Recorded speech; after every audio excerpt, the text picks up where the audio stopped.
Welcome to our channel. Today we how to set up OpenAI API with Pinecone for automated RAG answers step by step clearly. To get started, first, sign up for an OpenAI API key on the OpenAI website. Next, create a Pinecone account if you haven't already. Once you have an account, log in to the Pinecone dashboard. Now, create a new index in Pinecone. For this index, choose the appropriate dimension based on your use case. After creating the index, note the API key provided by Pinecone for authentication. Next, move to your development environment. If you haven't already, install the required libraries using pip.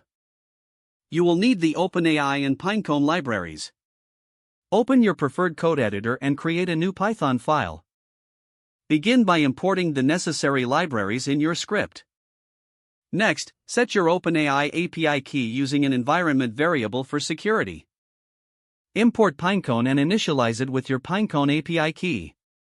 Connect to the index you created earlier.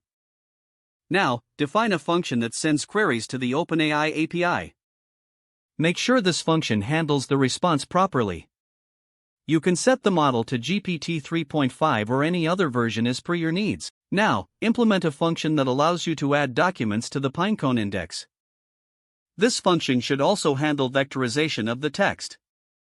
Use the OpenAI API to generate embeddings from your documents. Next, ensure that you can retrieve documents from Pinecone efficiently. Create another function that searches the Pinecone index based on a user query. This function should return the most relevant documents.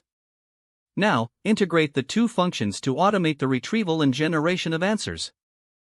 This will allow you to implement retrieval augmented generation, or RAG. Test your setup with sample queries to see how well it performs. Adjust parameters such as temperature and max tokens to refine your responses further. Once you're satisfied with the results, prepare documentation for your setup. Don't forget to like this video and subscribe to our channel for more step-by-step tech guides.